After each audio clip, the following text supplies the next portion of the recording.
झारखंड के 24 जिला से 28 झारखंड प्रदेश भागीदारी पार्टी की कार्यकारिणी की आवश्यक बैठक बुलाई गई है। आप भागीदारी पार्टी पी का प्रदेश अध्यक्ष हैं। हालांकि पिछले लोकसभा चुनाव में आप चुनाव भी लड़ चुके हैं। आपकी लगातार प्रसिद्धि बढ़ रही है और लोग आपको चाह रहे हैं।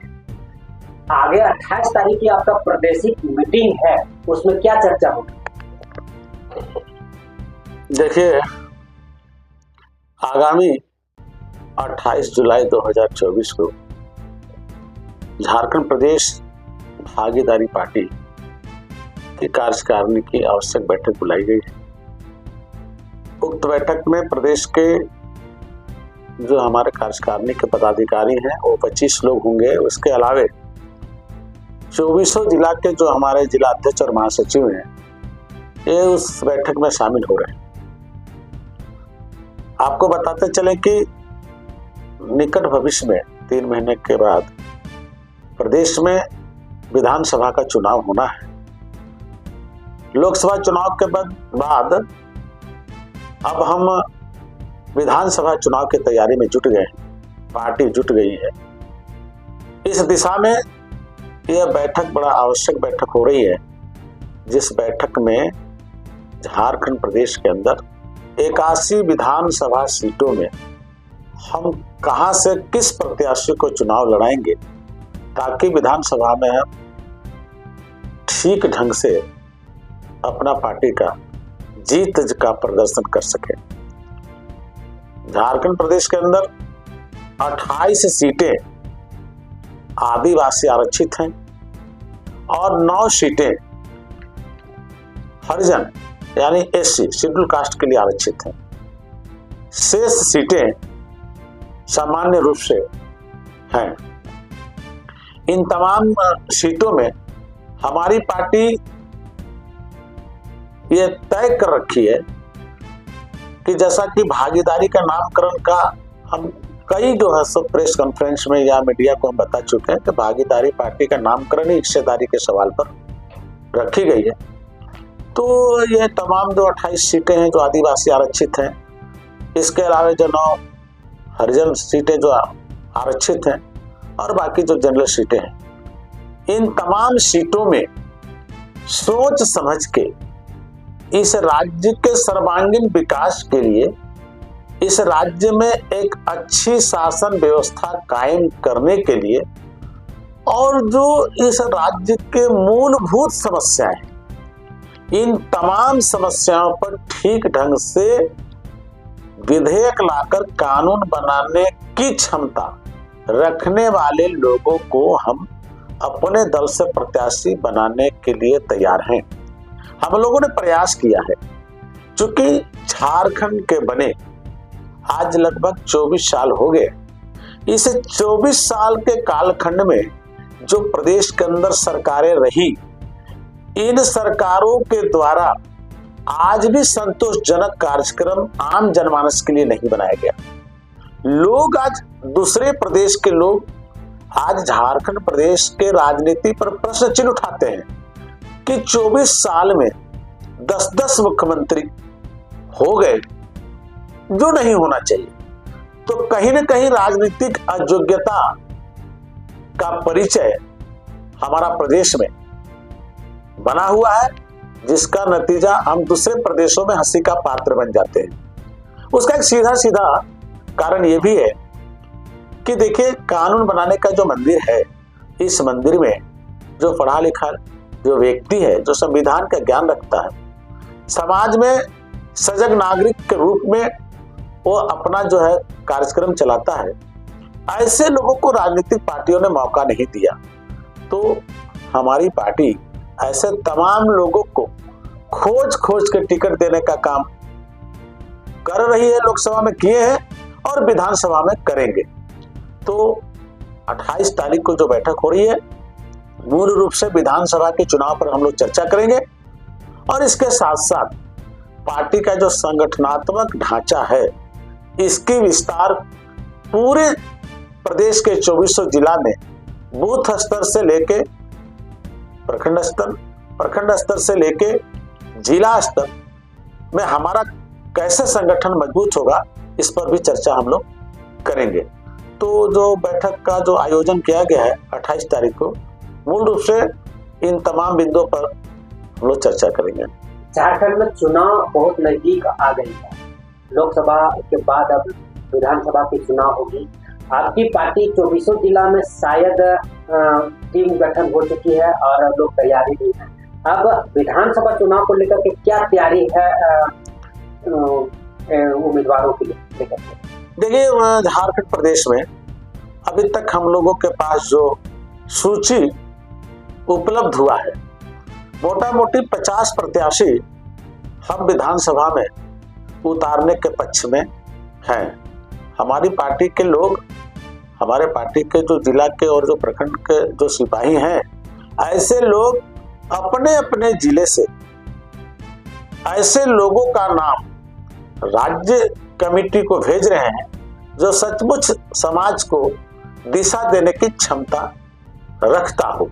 तो ऐसे लोगों की सूची हम लोग बना रहे हैं और हमको लगता है कि मोटा मोटी 50 सीटों पर हम लोग जो है अपने बलबूते पर झारखंड प्रदेश में विधानसभा का चुनाव लड़ेंगे। इस दिशा में सर्व समाज को ध्यान रखा गया है कि सभी बिरादरी, सभी समाज के लोगों को राजनीतिक भागीदारी मिले और इसी ख्याल से हम लोग 28 तारीख के बैठक में चर्चा भी करेंगे। हाल में झारखंड सरकार के ऊपर वादा खिलाफी का आरोप लगातार लोग लगा रहे हैं, क्योंकि जो सहायक पुलिसकर्मी हैं, पारा टीचर हैं, दफादार चौकीदार हैं, ये लोग बोले थे कि चुनाव के टाइम में हेमंत सोरेन वादा किए थे हमें परमानेंट करने के लिए और हमें समस्याओं को हल करने के लिए, लेकिन आज तक नहीं हो पाई। लगातार लाठियां भांजी जा रही हैं, उनका जो डिमांड है वो मांगने के लिए जा रहे हैं, उनके घर, उनके आवास घेरने, तो उन पर लाठियां चलाई जा रही है। क्या लगता है, आप क्या कहेंगे इस पर, इस विषय पर? देखिए, ऐसा है, धरना प्रदर्शन करना ये देश की जनता का मौलिक अधिकार है। हम सब झारखंड राज्य में रहते हैं और राज्य सरकार से संबंध रखने वाले कोई भी मुद्दे, कोई भी मामले पर अगर उस संगठन के लोग जो सीधा संबंध उस संगठन से रखते हैं, अगर वो धरना प्रदर्शन करके अपना मांग जो है सरकार के पटल पर रखते हैं या सरकार का ध्यानाकर्षण करने का काम करते हैं, तो मेरा मत है कि ऐसे मांगों पर सरकार को गंभीरता पूर्वक संज्ञान लेना चाहिए और त्वरित कार्रवाई करना चाहिए। लेकिन जिस तरह से आज तमाम संगठन, चाहे वो सहायक पुलिसकर्मी का संगठन हो, चाहे पारा शिक्षक का, चाहे अन्य कोई भी संगठन जो सरकार के समक्ष धरना प्रदर्शन करके अपना मांग पत्र रखने का काम कर रहे हैं, सीधा सीधी लाठी बरसा देना ये प्रजातंत्र के खिलाफ है। ये संविधान में दिए गए धरना प्रदर्शन का जो मौलिक अधिकार है उसके खिलाफ है। तो मेरा मानना है कि ये प्रजातांत्रिक तरीका नहीं है। इस बिंदु पर राज्य सरकार को गंभीर होना चाहिए और जो आम आवाम है या कोई सरकारी तंत्र में स्थापित या अनुबंध पर या कोई कर्मी अगर आंदोलित है, तो ऐसे लोगों के मांग पर त्वरित कार्रवाई करने हेतु जो सक्षम लोग हैं, सक्षम मंत्रिमंडल है, उसकी बैठक करके इस पर पहल करना चाहिए और इनके मामले पर हल करना चाहिए, न कि इनके ऊपर लाठी बरसाना चाहिए। क्योंकि देखिए, तंत्र जो है जो जनता के वोट पर है। आज आप जो लाठी बरसा रहे हैं तो आप इसलिए बरसा रहे हैं क्योंकि तंत्र आपके हाथ में है, लेकिन जो निकट भविष्य में विधानसभा का चुनाव होना है उसको भी ध्यान में रखना चाहिए। यदि आप अच्छी सुशासन व्यवस्था देने में असफल रहेंगे तो इसकी जवाब जनता देगी। और हम समझते हैं कि जो मौलिक अधिकार की बात है, जो फंडामेंटल राइट की बात है, जहां तक हिस्सेदारी भागीदारी के सवाल की बात है, जनता लड़ रही है। आज हमारी पार्टी, आज भागीदारी पार्टी का उदय भी झारखंड में इसलिए हुआ क्योंकि लंबे अरसे से 24 साल से जो धरना प्रदर्शन इस राज्य के अंदर हो रही है, हम समझते हैं राज्य के अंदर एक अच्छी सुशासन का संकेत नहीं है। आप इसी देश में आप दूसरे राज्य में चले जाए, जितना धरना प्रदर्शन, जितनी लाठियां, जितनी आंसू गैस झारखंड में चलाई जाती है, इतनी लाठियां, इतना आंसू गैस दूसरे राज्य में नहीं होता है। तो मतलब यह है कि कहीं न कहीं झारखंड के अंदर जो शासन व्यवस्था है, इस शासन व्यवस्था पर प्रश्न चिन्ह है और इसीलिए आज जनता का जो रोष है वो सरकार के ऊपर फूट रही है। तो राज्य सरकार को चाहिए कि गंभीरता पूर्वक वो विचार करे और विचार करके जो ज्वलंत मुद्दे हैं, जिन संगठनों के मामले हैं, इस पर पहल करे और पहल करके उसका समाधान करे। यही प्रजातांत्रिक व्यवस्था है। झारखंड के एक बड़ा तबका आदिवासी समुदाय सरकार के ऊपर लगातार आरोप लगाती आ रही है कि आदिवासियों को जल जंगल जमीन सरकार के सह पर लूटी जा रही है। कहां तक ये आरोप लगता है सही या गलत, आपको लगता है? भाई देखिए, ये तो स्पष्ट है ना, ये स्पष्ट है कि आज झारखंड प्रदेश के अंदर अगर जहां तक आदिवासियों का जमीन का सवाल है या गैर आदिवासियों के जमीन पे अगर कहीं कोई विवाद है या उनका कोई शोषण दोहन या बलपूर्वक प्रयास करने का सवाल है, तो हमको लगता है कि इस प्रदेश के लिए खास करके झारखंड में जो CNT एक्ट बना है, छोटा नागपुर लैंड टेनेंसी एक्ट बना है, उसके अंदर यदि जो प्रावधान दिए गए हैं और उस प्रावधान का कोई अगर उल्लंघन कर रहा है तो राज्य सरकार को गंभीर होना चाहिए और संज्ञान लेना चाहिए कि CNT के प्रभाव में जो आज नियम और कानून बनाए गए हैं, अगर कोई भी पदाधिकारी, कोई भी ऐसा अधिकारी या कोई दबंग व्यक्ति यदि इसका उल्लंघन करता है तो सीधा सीधी ये जिम्मेदारी राज्य सरकार की बनती है। ऐसा नहीं है कि राज्य सरकार इस बिंदु को नहीं जान रही है। आज हमको लगता है कि देखिए, मैं तो एक वकील हूं और एक वकील होने के नाते निष्पक्ष बात रखना, जस्टिफाई करना मेरा नैतिक धर्म है। ये मैं भी मानता हूं कि आदिवासियों का जो जमीन है वो जो है धड़ल्ले से वो जो है सो ट्रांसफर की जा रही है। तो अगर ट्रांसफर की जा रही है, मैं मानता हूं कि आदिवासी के अपना स्व इच्छा से ट्रांसफर हो रहा है, लेकिन जहां नियम और कानून की बात है तो मैं मानता हूं कि CNT एक्ट का उल्लंघन हो रहा है। और अगर कानून का कोई उल्लंघन हो रहा है तो इसकी जिम्मेदारी सरकार की है।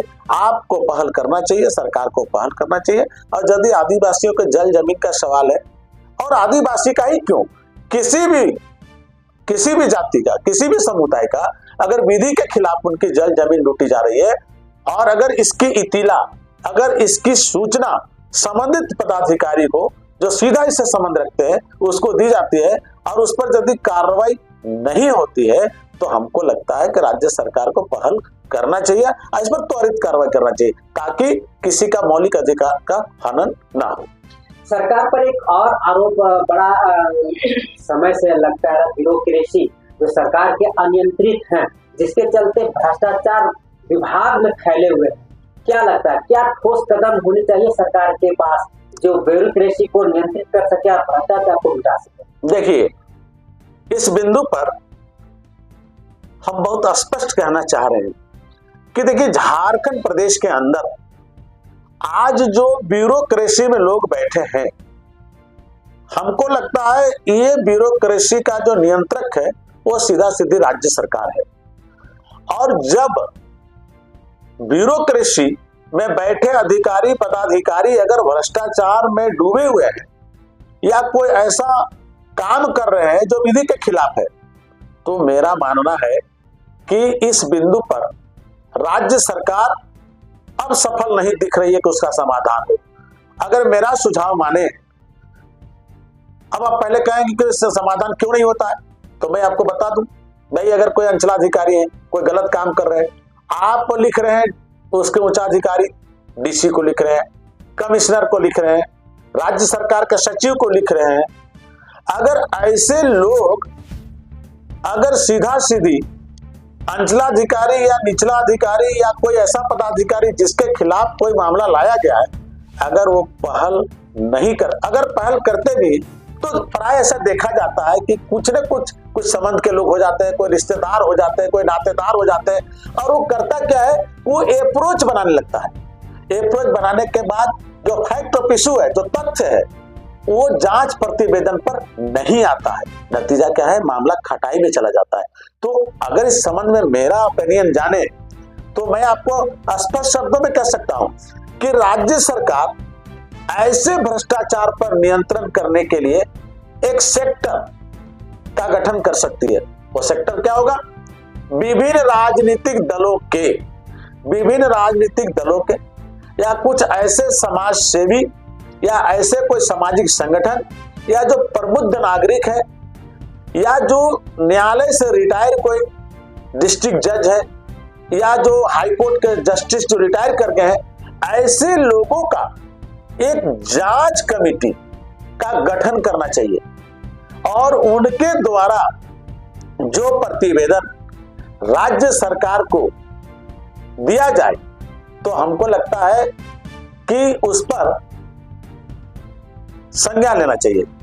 दूसरा, ब्यूरोक्रेसी के लोगों को भी उसी से संबंध रखने वाला सवाल पर उनको भी जांच करने के लिए निर्देश देना चाहिए और ये कंपेयर करना चाहिए कि ब्यूरोक्रेसी में जो पदाधिकारी जांच के लिए रिपोर्ट किए गए थे उनका प्रतिवेदन क्या है और जो सामाजिक संगठन जो विभिन्न राजनीतिक दल के लोग, चूंकि असंतोष तो राजनीतिक दल के लोग ही व्यक्त करते हैं, आम जनता करती है, तो ऐसे सामाजिक संगठन के लोग, राजनीतिक दल के जो टीम होंगे, इनका प्रतिवेदन क्या करता है, ये दोनों का प्रतिवेदन का समावेश आने के बाद उसका अध्ययन करना चाहिए और अध्ययन करने के बाद वैसे दोषी व्यक्ति पर कार्रवाई करना चाहिए, उसको दंडित करना चाहिए। हमको लगता है अगर ये व्यवस्था अगर झारखंड में हो जाए तो भ्रष्टाचार पर लगाम लग जाएगा। मैं आपको एक उदाहरण देता हूं, आप चले जाए दूसरे प्रदेशों में क्या है, अगर कोई पंचायत सेवक, कोई कर्मचारी अगर वो सरकार के नौकरशाही के रूप में काम कर रहा है तो उनकी तनख्वाह कैसे रिलीज होता है मैं आपको बताता हूं। एक छोटा उदाहरण देता हूं, एक राजस्व कर्मचारी का, किसी हलके का एक राजस्व कर्मचारी है। अब वो अगर 30 दिन जनता के साथ बैठ के उनका समस्या का समाधान नहीं करता है तो आप चले जाइए दूसरे राज्यों में, वहां पे उस पंचायत में करीब 50 लोगों की, 40 लोगों की एक कमेटी बनी है और वहां एक रजिस्टर बना हुआ है और अंतिम 30वां दिन उस 30 आदमी या 40 आदमी का जो कमेटी है, जो हल्का से उस पंचायत से सीधा संबंध रखते हैं, ऐसे लोगों के द्वारा उस रजिस्टर में ये लिखी जाती है कि हाँ, राजस्व कर्मचारी महीना भर जनता के साथ मिलके बिना रिश्वत लिए, बिना भ्रष्टाचार फैलाए इन्होंने अपना काम और अपना योगदान दिया है, तो उनके द्वारा जो रजिस्टर में हस्ताक्षर की जाती है, फिर 1 तारीख को उनकी तनख्वाह रिलीज की जाती है। मेरा कहना है कि राज्य सरकार को इसी तर्ज पर हर पंचायत में, हर नगर में इस तरह का एक कमेटी का गठन, जिसको निगरानी कमेटी भी कहा जा सकता है, करना चाहिए और उनके द्वारा यदि ये कहा जाता है कि फलना पंचायत सेवक, फलना राजस्व कर्मचारी, फलना सर्किल इंस्पेक्टर, फलना लोग जनहित में महीना भर जो है पंचायत में घूम के काम किया तो उनकी तनख्वाह रिलीज करना चाहिए। देख लीजिएगा, यदि इस तरह का कोई कार्यक्रम अगर सरकार के द्वारा बनाया जाए, ऐसा कोई निगरानी समिति का गठन किया जाए तो कर्मचारी डरने लगेगा, वो अपनी तनख्वाह पर विश्वास करेगा। लेकिन वो चीज झारखंड में नहीं है। तो मेरा ये सुझाव होगा कि आने वाले समय में विभिन्न राजनीतिक दलों को भी हम ये कहना चाहते हैं कि आप भी अपने अपने एजेंडे में इस बात को लाइए कि हर पंचायत में निगरानी समिति बने और उसके अनुशंसा पर जो राज्य सरकार के और जो ब्यूरो सरकार के कर्मचारी हैं उनकी तनख्वाह रिलीज की जाए। वो डरने लगेगा और वो सीधा सीधी जनता से जुड़ के काम करेगा, तो भ्रष्टाचार खत्म हो जाएगा। ये झारखंड में नहीं दिख रहा है, तो ये करना चाहिए। ये मेरा सभी राजनीतिक दलों के और सामाजिक संगठनों से मेरा ये आपके चैनल के माध्यम से ये मांग है कि आप भी इस मुद्दे पर राज्य सरकार का ध्यान आकर्षण, चाहे धरना प्रदर्शन के माध्यम से या कोई लिखित अपना जो है मांग के माध्यम से आप उसका ध्यान आकर्षण कराएं। जनता की समस्या सरल और आसान तरीके से सरकार को समाधान निकालने क्या ऐसी उपाय या योजना है? जैसे एक फिल्म आई थी नायक, इसमें अनिल कपूर जगह जगह पर बॉक्स लगाए थे कि अपनी समस्याएं इस पर लिख करके डाले और हम उस समस्या पर कार्रवाई करें। क्या इस तरीके का उपाय सरकार के लिए समुचित हो पाएगा? देखिए, हम तो आपको बोले ना कि उतना करने का जरूरत ही नहीं है। सिर्फ और सिर्फ जिस पंचायत में राजस्व कर्मचारी का, पंचायत सेवक का, सर्किल इंस्पेक्टर का और भी संबंधित जो भी पदाधिकारी राज्य सरकार के अधीन काम कर रहे हैं, चाहे चिकित्सा पदाधिकारी हो, चाहे एएनएम हो, जेएनएम हो, प्राथमिक स्वास्थ्य केंद्र का कोई अधिकारी हो, ऐसे लोगों को आप जहां सरकार ने डिप्यूट किया है, बस वहां निगरानी समिति बना दीजिए। सभी जाति, सभी धर्म, सभी राजनीतिक दलों के लोगों को मिला जुला के आप 20 से 25 लोगों का एक कमेटी बनाइए और इस पंचायत में जो आज पंचायत सचिवालय बना है वहां पर रजिस्टर को रख दिया जाए और 30 तारीख को वो सारे कमेटी के लोग यदि उस रजिस्टर में ये हस्ताक्षर करते हैं कि अमुक कर्मचारी, अमुक पंचायत सेवक इस पंचायत में महीनों भर जो है सो अपना योगदान दिया और बिना भ्रष्टाचार फैलाए, बिना रिश्वतखोरी किए, तो राज्य सरकार उसका तनख्वाह रिलीज करे, कल मिट जाएगा भ्रष्टाचार। तो मेरा मानना है कि इस तरह से झारखंड प्रदेश के अंदर एक अच्छी सुशासन व्यवस्था कायम करने के लिए पढ़े लिखे लोगों को आगे आने की जरूरत है और यदि एक अच्छा शासन व्यवस्था इस राज्य के अंदर स्थापित करना है, जल जमीन जंगल की लूट को बचाना है, CNT एक्ट का पालन करना है और पढ़े लिखे बेरोजगार नौजवान लड़के लड़कियों का, चाहे वो किसी जाति धर्म का हो, चाहे वो किसी प्रांत का रहने वाला हो, लेकिन संविधान में जो फंडामेंटल राइट दिया गया है उसको लागू करने के लिए राजनीति में जो अपना मौलिक अधिकार है विधानसभा में जाने का, ऐसे तमाम चीजों को लागू करने के लिए भागीदारी और हिस्सेदारी निभाने के लिए आपको आगे आना होगा, राज्य की जनता को आगे आनी होगी। तो हमारी पार्टी भागीदारी पार्टी का मिशन ही है कि हम चाहते हैं कि इस राज्य के अंदर एक ऐसा समता मूलक समाज का निर्माण हो कि यहाँ पे जात पात से ऊपर उठ के, क्षेत्र और प्रोविंस से ऊपर उठ के और अमीरी गरीबी की फासला को दूर करते हुए सर्वजन बहुजन हिताय बहुजन सुखाय और सर्वे भवन्तु सुखिनः, यानी सभी वर्ग के लोग सुखी रहे, सभी समुदाय के लोगों को रोजी रोजगार मिले, इस दिशा में पहल करने के लिए भागीदारी पार्टी अग्रसर है। और हम समझते हैं झारखंड प्रदेश ही नहीं वरन पूरे देश में भागीदारी पार्टी को आम जनमानस का झुकाव बढ़ रहा है। पिछले बार हम लोगों ने मोटा मोटी 8-10 सीटों में लोकसभा चुनाव लड़ी और आने वाला विधानसभा चुनाव में हम लोग चुनाव 50 सीट पर लड़ने की तैयारी में जुटे हैं। भागीदारी पार्टी आह्वान करती है और लोगों को सुझाव देती है कि आप भागीदारी पार्टी से जुड़े। आप जुड़ने की मंशा बहुत से लोग देखे हैं, आप देखे होंगे कि विधानसभा चुनाव लोकसभा में निर्दलीय प्रत्याशी के रूप में चुनाव लड़ते हैं। मैं उनको कहता हूं कि निर्दलीय क्यों, आप अपनी भागीदारी निभाने के लिए आप भागीदारी पार्टी से जुड़े। आपको 1 रुपया नहीं, बिना पैसा का मैं टिकट दूंगा और झारखंड प्रदेश के अंदर अपनी राजनीतिक भागीदारी निभाए। इसी दशा दिशा और सोच के आधार पर और सामाजिक व्यवस्था में परिवर्तन लाने के लिए और इस आने वाला विधानसभा चुनाव में हम अधिक से अधिक उम्मीदवारों को खड़ा करके और कानून के बनाने वाला मंदिर में चुनाव जिता के भेजने के लिए 28 तारीख को मीटिंग को ऑर्गेनाइज किए हैं। यही हमारा कार्यक्रम है।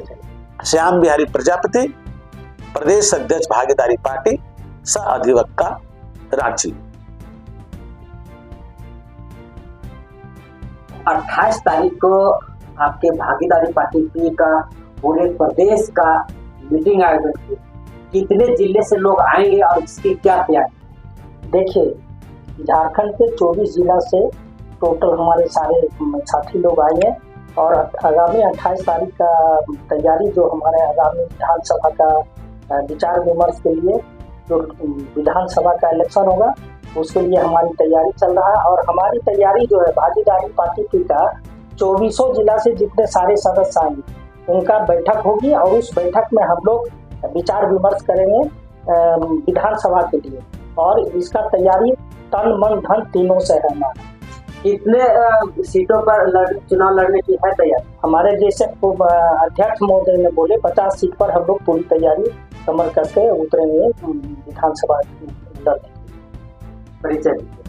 रविंद्र पंडित, भागीदारी पार्टी प्रदेश महामंत्री।